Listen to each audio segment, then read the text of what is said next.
Hey, it's Lacey Broussard, and this is the Multi-Orgasmic Mama podcast. From sex and motherhood, birth and relationships, communication and intimacy building, and Taoism and Tantra, we explore topics such as self-care, self-pleasure, body image, jade eggs, the feminine cycles, creativity in business, and modern spirituality.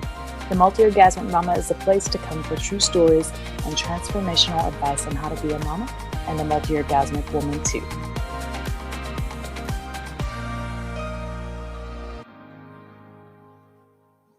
Welcome to the Multi-Orgasmic Mama podcast. Today we have a special guest, Merel Kriegsman. She is a copywriter and a brand storyteller. Hey Merel, how are you doing? I'm good. Thank you for having me. This is awesome. Yeah, I can't wait to talk with you more. So could you just start by telling us a little bit about yourself and what you do? Yeah, so as you said, I'm a copywriter, and I actually only work with women. I love it. It's like really kind of like business birthing, as I call it. And it's been amazing. Like, I started my business 2 years ago, and so many amazing stories of women that didn't quite know what they wanted to put out in the world. They just had like this idea or this, inkling, and then to help them make that really clear and also make it profitable. It's just my joy. Like, I love it. That's so cool. I need you in my life. Very cool. So where do you live right now? I live in rural Canada. So we recently moved from like a 2-bedroom apartment in a major city in Germany. We were expating there, and we were actually both opera singers, so completely different life. So my husband, he was still employed there as a singer. He handed in his resignation, and we decided to transplant our little family, our 2 little girls, to Canada, where my husband is from, to really reconnect with the land and being able to be outside and have a garden and have animals even, and to just feel the fresh grass under our feet and live that kind of a lifestyle of being outside and being outdoors. Yeah, and it's been really awesome. Like, we've been here summer now, and the kids just play outside all day. Their faces are like brown with dirt because they've been eating it. But it makes me very happy. Yeah, I love that. The picture of the dirty kids and with dirt and mud all over their faces because they've been outside all day. That's the best. I love that. It's the best. Yeah. So we talked a little bit before about your birth stories and how that's been super amazing for you for connecting with your husband and how it has changed your relationship and how you mother in particular. And I'm just super interested and curious to hear more about that. Yeah, for sure. Yeah, so I think a major part of us being able to connect on such an intimate level was that we decided to have a home birth. And that wasn't an easy decision, or it was a very easy decision for me, but it wasn't easy to stick with it because our daughter was already 11 days overdue, and the midwife was pushing me to go to the hospital right now and be induced. And so we had to really stick to our guns and say, no, this is what we've chosen. Like, we trust the process and trust my body that it knows what to do. And so I birthed both my daughters at home, and that kind of created a space to be really intimate with my husband during the birthing process. So he literally, I don't know what your experience is with birthing, but it's like the energy current that runs through the body is almost too much to bear. Like, it's like physically. So he actually provided me with that counter force that I needed by holding me really tight and breathing through the contractions together, which was amazing. And so we really birthed together. And then the midwife was just basically sitting on the side and wasn't very, like I said, actively engaged with the whole thing. She just let us be, which was beautiful. And then at the very end, she actually stepped out to take an emergency call, and wasn't there for perhaps, I don't know, 3 minutes. And I guess she didn't realize how far I was in the process, but the baby was born when the midwife wasn't there. Oh my gosh. Yeah. So I remember it was really crazy. Like, you know, I got these pressing contractions, and I only had a few, but it just like felt so good after, you know, like the really like laboring for hours. Mm-hmm. To like ride this wave of like this it's like extremely violent in the body, but also extremely strong. And it's just like I just ran with it. Like I didn't have anyone there to tell me, Merel, you need to like breathe through this and not push too hard. So I just like pushed, and I felt really naughty. I was just like, oh, I just want to do this. And so it took about 2 contractions for the baby to come out, and it like really surprised me that it was that we were there already. And so her head came out, and it was just hanging between my legs. And I said to my husband, like, her head is out. And he said, what do you mean? He was so surprised. And so he reached out with his hand the moment I kind of like, I was squatting. I was on my knees birthing, which by the way I totally recommend. Yeah.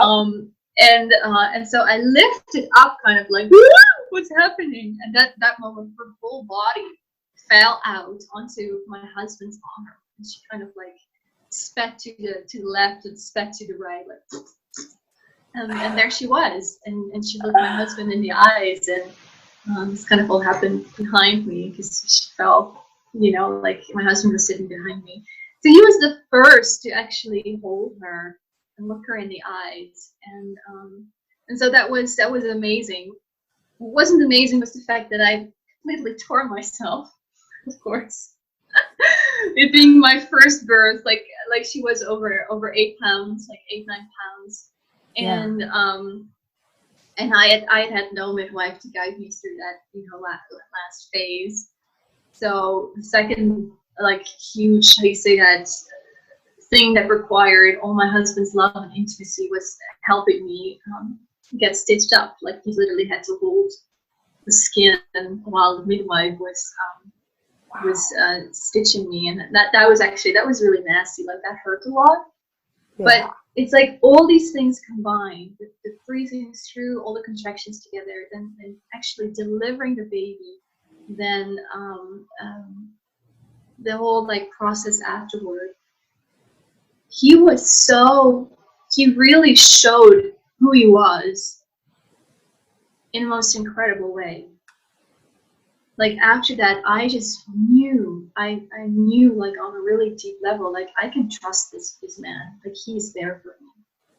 Yeah. And I remember, you know, those first days after the baby was born, after Ava was born, she was laying in between us, and I was crying because I so wanted to be like intimate with my husband. And I just kind of like stretched out my foot to touch his in order to feel that connection. It was like I had like this deep longing to be with him. And so really huge thumbs up for home birthing. Of course, you know, you need to prepare and you need to have a plan B and all of that stuff, but it allowed us to go through this huge initiation together, which is a gift that not a lot of people experience anymore because of, you know, the hospitalization of birthing as a whole. And definitely, I don't think a lot of men even fathom that this is possible. Right. That this is a moment where they can really forge a bond of intimacy with their women that goes beyond, at least for me, goes beyond anything like, here's a ring, get married, and all that stuff.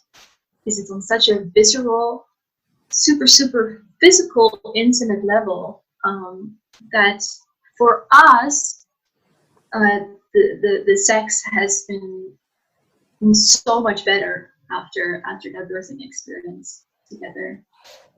Yeah. It's so incredible. I love your story so much. It's so opposite of what 99+% of women could say, I understand where you're coming from, because I had a free birth and an assisted birth with my first, and so freeing, and there's something just so primal and animalistic about birth, where it gets you in that state of just being able to connect on that primal level. On that level. And that is something we crave sexually too. To meet each other on that primal level. But that is so shamed by society. That is so shamed. Yeah. So much fear and conditioning that we get around getting to that place where we feel like we can just go wild and express. I love that you were able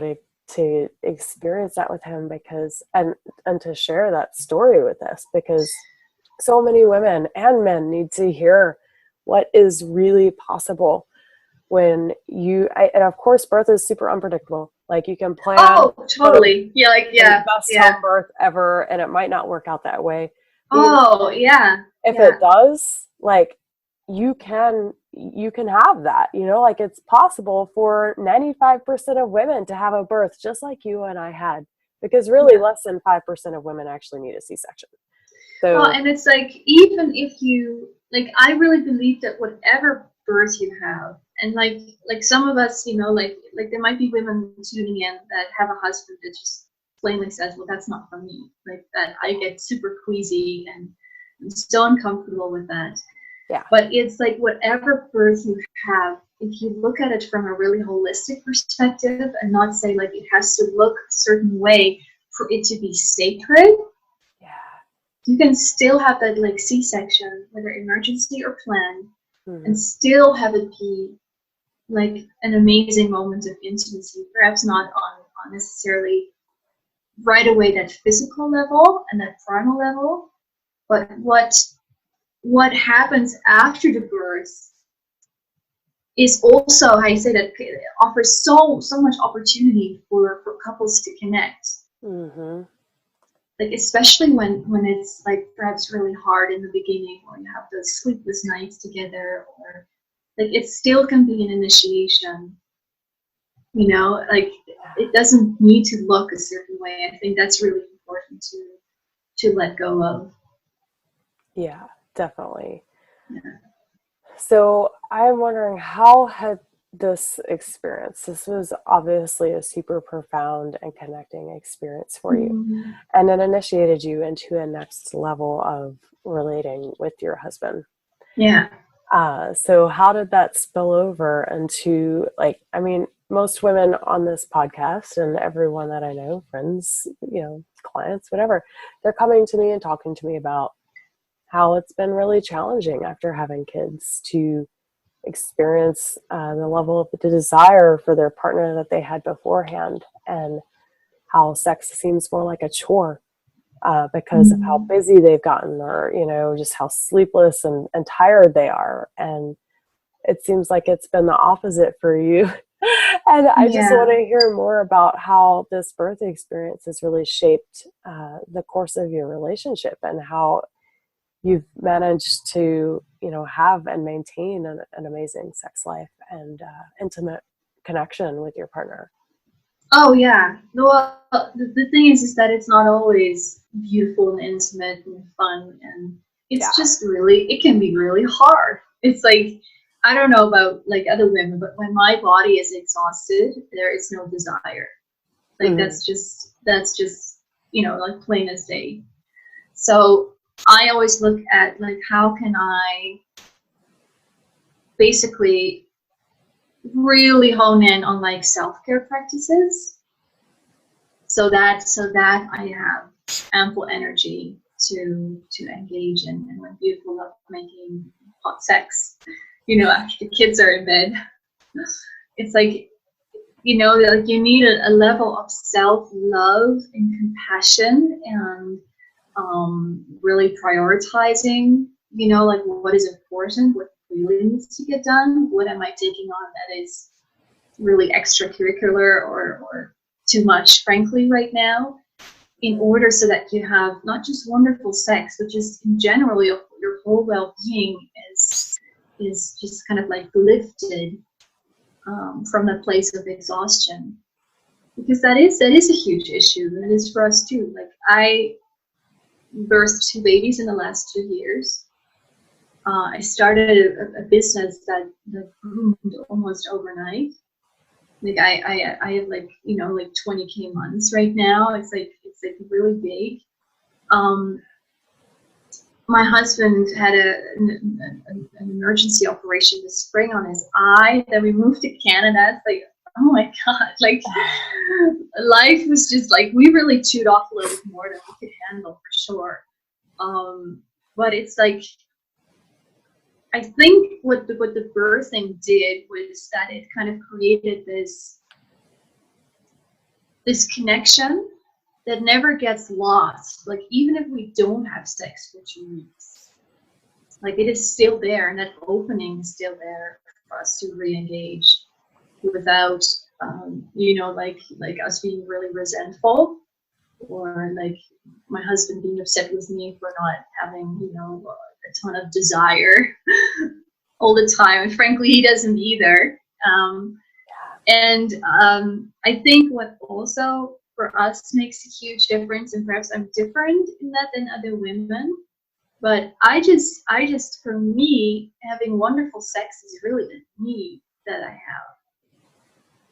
Like if I don't have like really nourishing, beautiful sex on a regular basis, I just get nervous and I get cranky and like short with everybody, and I don't have patience with my kids.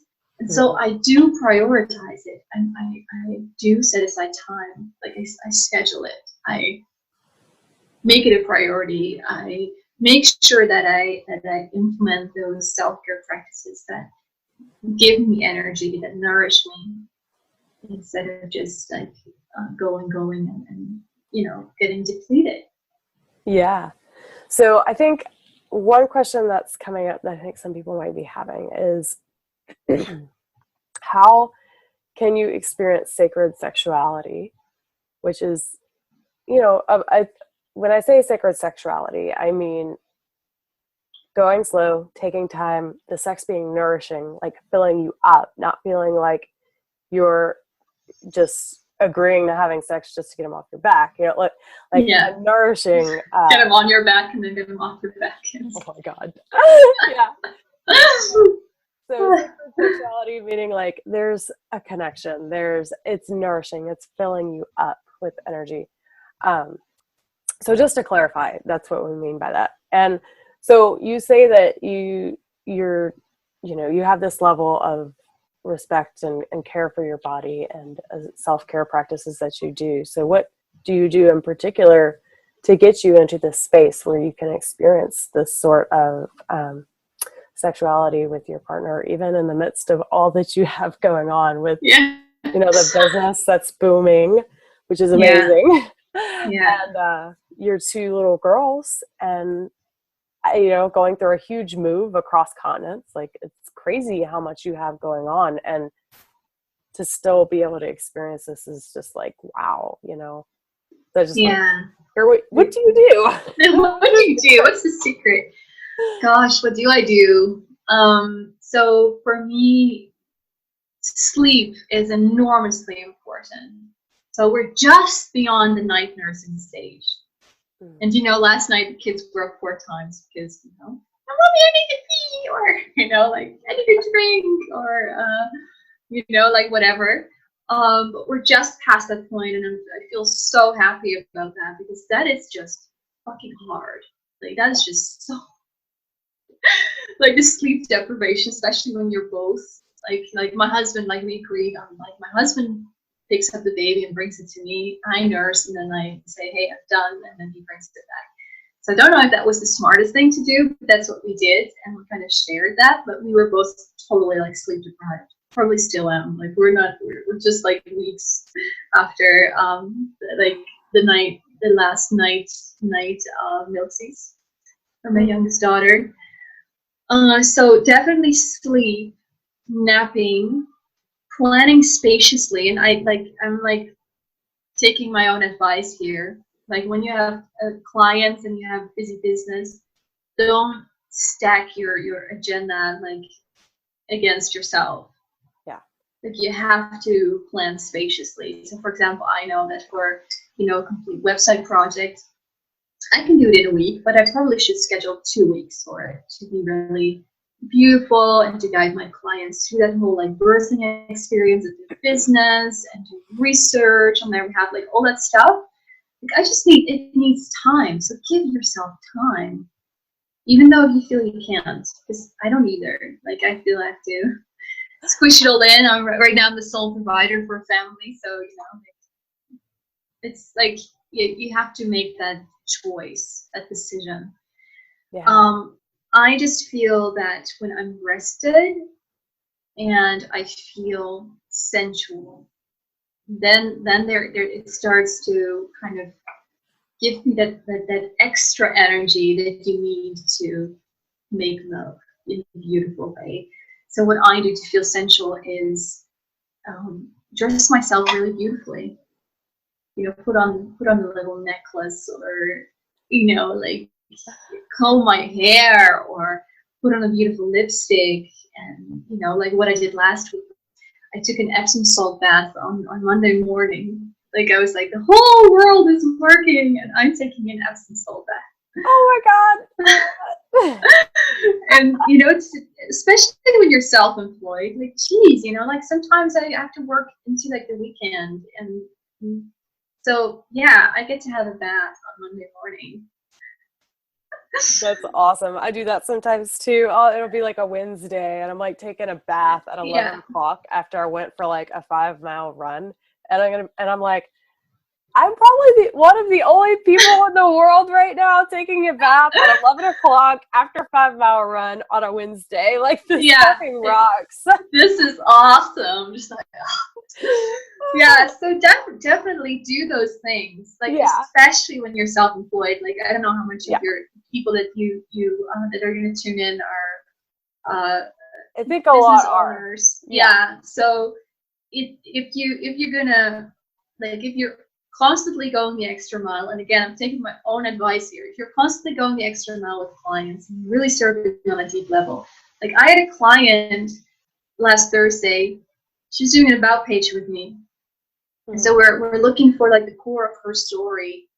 And it turns out that she has chronic cancer, but she hasn't told anyone. So she felt she needed to edit that out. Wow. And so basically we decided that day that she was going to come out to her friends, to her daughters.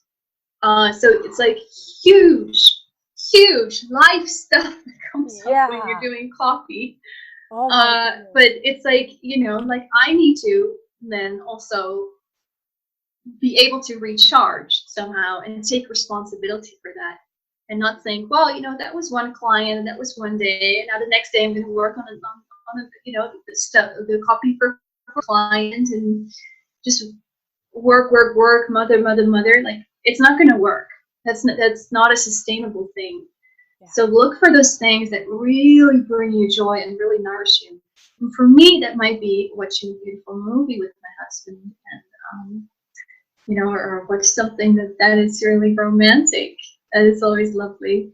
And or I love embroidering, which I didn't do for like a couple of years, but I picked it up again because it nourishes me. So gotta kind of keep up your feelers for, like, the things that feel really good. make you feel good, and do more of that. Yeah, and I find that the women that aren't doing that are the ones that are, that are losing themselves, that are having the hardest time, that don't have energy, that are having relationship issues, that are fighting about the same things over and over. And a lot of the time, it's because you're not putting yourself first, and you're not filling yourself up and bringing joy into your own life. Yeah. And that's so opposite of what society teaches us, that we have to sacrifice. Yeah. We have to give to our kids until we don't have anything else to give. And I have never seen a woman do that and actually be happy or not get sick. So eventually you'll realize how unhappy you actually are, because you have never done anything for yourself and you haven't taken care of you, and how depleting that is. And you really can only give so much from that empty space before you do get sick or before something happens. So and then having sex starts to feel like you want even that like little bit, tiny bit of energy that I have left. You want to like have that for me, versus it being like feeling like a desire from within to have sex. Like and this is like rocky stuff. Like when you just listed those things, like like fighting over the same things and stuff. Like I'm in that sometimes with my husband. This is not about getting it perfect. This is a journey. mm-hmm. And I make, like this summer I worked so hard. Like I was so upset. It was just way too much, and to have all of that responsibility in the first year after the birth of my second daughter, it's just so much. So it's really, for me, it's like I fall into that trap, into like that kind of like, it's not even, I don't even want to call it masculine, because it's like a weird kind of masculine, like a forceful energy. Versus like, there's also like you can have like masculine energy that's really beautiful and actually makes you post in Facebook groups and put out that launch and all that stuff. But like it's like a deformed kind of masculine, where you're just pushing and pushing and pushing. Like I fall into that trap too, but it's like, can you stop yourself? Can you then have a really big cry and say, okay, I'm hurting myself, and then implement the changes that are necessary? Yeah. What you're talking about with scheduling, I think, is so important, and I'm learning this myself. It just started to get busy in my business the last 3-4 weeks, actually. And it's the first time that you needed to. I've been like, I'm busy, but oh God, I opened up my calendar way too much. Like I realized very quickly how overbooked I was. And I was like, no, like I get to pick my hours. Why am I doing this to myself? No. Why am I going to change my hours from like 10:30 to 3? Like, so that gives me 2 hours in the morning just for me to do my own practice, my own meditation, go work out, go do yoga, whatever. So I have bookmarked that, like stamped it in. It is now beautiful. A commitment. That I am not doing anything with my business. I am not doing any coaching calls. I'm not doing any of these podcast interviews until 10:30. And I can't even tell you how much better just like going in and changing that on my calendar. Like it was like a huge weight lifted off my shoulders, like, oh my God, yes, I get my 2 hours back. Yay, Yay. So just something as simple as that. Like a lot of women listening in today are probably our entrepreneurs. So, just doing that, giving yourself that time, like you run your own business. You don't have to be open and available to everybody 24/7, in order to be successful. Exactly. Because that's the thing, right? Like when I hop in my bath or lay down for a nap or, you know, whatever it is that I do for self-care, I'm literally saying, universe, I'm handing you the wheel. Like you're gonna, like, you know, go fetch some awesome things for me, like beautiful soul clients or opportunities, or so I'm saying, you know, universe, now it's your job. Now it's your turn to do work, and I'm gonna, like, surrender and take care of myself. And usually I wake up from a nap and I'll have, like, you know, 2 inquiries in my email inbox, or some amazing opportunity. It's like when you surrender, like, really amazing things happen. Yeah, definitely. And I love that you brought up the masculine thing, because it's not that the masculine is bad. Like, I just want to make that point. I am all about a balanced inner masculine and feminine. And I hate that when we talk about, you know, growing up in a patriarchal society, that to a lot of men, when we talk about those things, it almost makes them feel bad, because they're like, you know, like, I didn't do anything to make that bad. Like, where's the divine masculine in all of this? You know, like, that. I just want to point out that it is divine masculine is in all of us women too. Yeah. And it's such a beautiful piece to be goal oriented, to have, you know, high expectations, to want to achieve, to want to be successful. It's a divine thing to have that. So in no way, shape, or form does that mean, like, we need to be less masculine. It just means we need to be more balanced in those energies. So and you know what, one of my favorite self-care practices that really helps me balance that is actually vaginal massage, which we haven't talked about yet. Which is definitely something I did a lot around the birth of my daughters, to kind of, you know, I was trying to avoid the tearing, I guess. Didn't work in the start. Didn't work, though. Okay. Yeah, it was just like, I'm just gonna, you know, do the perineal massage thing, and but I actually really can recommend Tammy Lynn Ken's book, The Wild Feminine, which talks about that in great detail. It's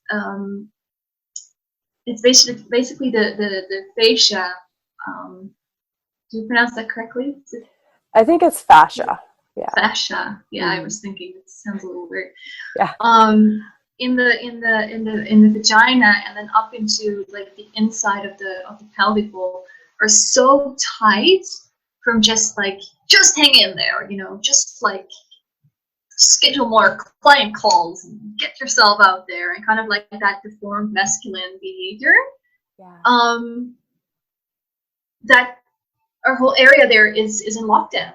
Like, you can literally not have, you know, like great sensations there if the fascia are completely cripplingly tight. Like, it just won't work. So what I do is just go in and do those vaginal massages, and that greatly enhances sexual pleasure for me, because I can actually feel something, you know, like a lot.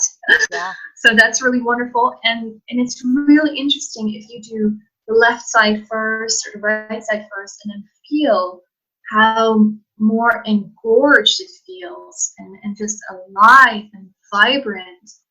And so I massage, you know, the left side and feel into that, and then the right side, and then feel into that. And I think that, like, right left kind of feeling or breathing into really gives me this, like, grounded sense of masculine and feminine within my own core. So definitely can recommend that. That is really amazing. And then for, you know, when it comes to really having sex, what I found, you know, to come back to your question about, like, how do you experience sacred sexuality, for me, is to not try and make it sacred, but actually go with the dirty between, like, quotation marks, is to let it be really, like, kind of naughty. And not, like, you know, trying to control it and have it look a certain way, and, like, I want this to be sacred, so it's going to be, you know, dimmed lights, and your man can only behave in certain ways for it to be acceptable and sacred and divine. Like, really go with like what excites you. Like even if you feel like that's like kind of like taboo, or like that's where the hot stuff is. Come on, girls, just allow yourself to go there. It's good. Oh my God, yes, yes. My husband and I did an Epic Lovers course with Layla Martin, who's my Tantra, JDEG, and sex and relationship coaching teacher, for those of you that don't know. And she, this course was 6 weeks of 6 different types of sexual experiences that you could have. And you had a 3-hour date night with each experience. And one of them was of kinky sex.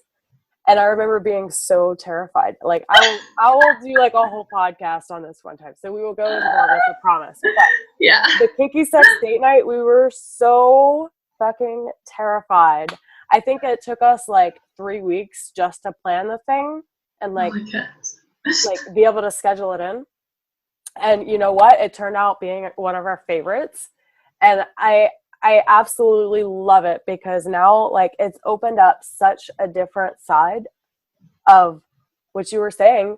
What does sacred sexuality mean? It means being able to express yourself completely uninhibited, knowing full well that that is acceptable, that that's okay. Like when you've created boundaries with each other, when you've talked about this and you're fully consenting, like nothing that you do and the desire that you like, your desire is sacred. And and to be able to get into that kinky stuff, and like it was so freeing and empowering for me. I totally just had to put that out there too. And what I wanted to say about vaginal massage. Okay. So again, I'm going to do another whole podcast on this because it's such a huge thing, but it is. Vaginal massage is so amazing for so many reasons. For so many reasons. Yeah. But for what you were saying, to release the tension and everything, I just want to second that as an expert in this field, that yes, it is absolutely necessary to get to a point where you can do vaginal massage on yourself, or you can have your partner do it to you, to really experience the fullness of your sexuality, because there's so much de-armoring that goes on and vaginal massage. And de-armoring, when I say that, I mean like releasing the tension. It's like, how can you experience a lot of pleasure if there's so much tension? So you can't. You can't. So vaginal massage is just one of the absolute best, most accessible, easy to incorporate into your life ways. Super easy. It's super easy, and it doesn't have to, you don't have to lay on the bed for an hour either. You can just, buy yourself some really beautiful oil, or one of my favorites is aloe vera. Just 100% aloe vera. Like that has changed our love life. Oh my God. So just like a quick note on that. So, like when we were just in a relationship, and he was kind of like my first relationship. So I had like all these hang-ups where I was like, during lovemaking, I can't touch myself. Like I have to give over everything to my husband to do to me. So that was a huge thing. Like as soon as I started like touching myself during our sexual play, he had like all his hands were like available to touch my breasts and my hips, and it was like awesome. Like he handles like those parts of my body now. I handle that part of my body. It's like the best. So hang-ups about that. As soon as I let that go, like our love life improved so much. Just giving myself permission to do what feels good. But then we introduced, like one day we were just like, it was probably like in the luteal phase or something.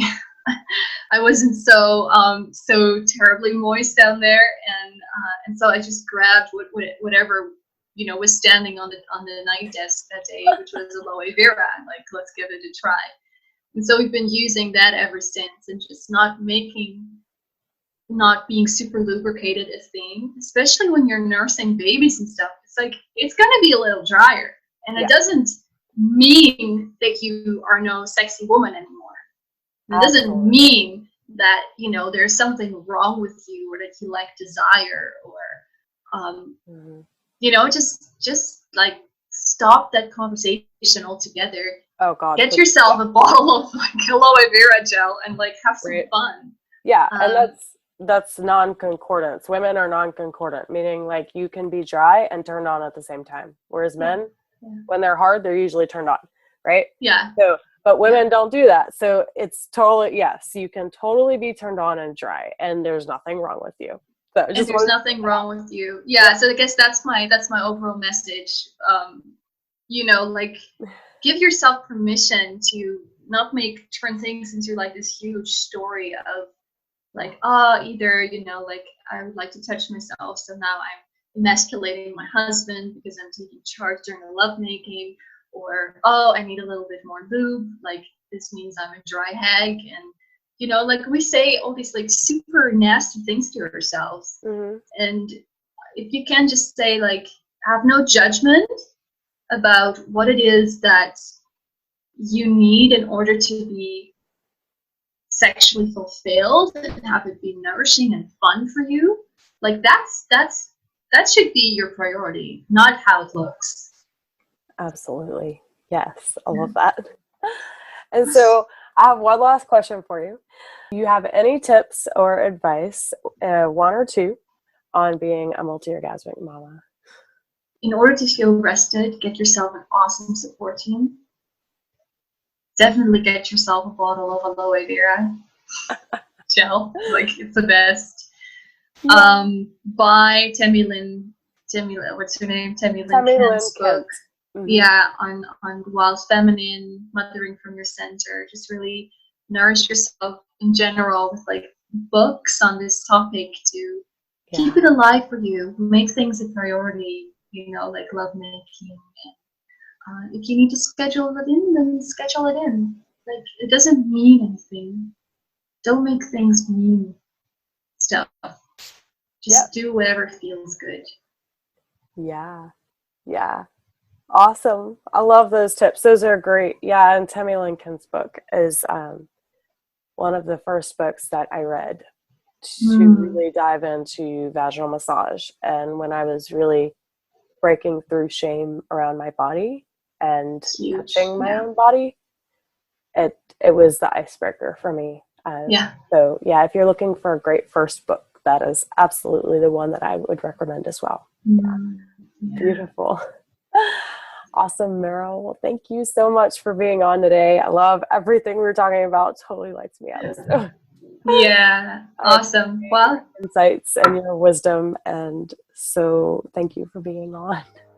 You're welcome. My pleasure. Okay, bye.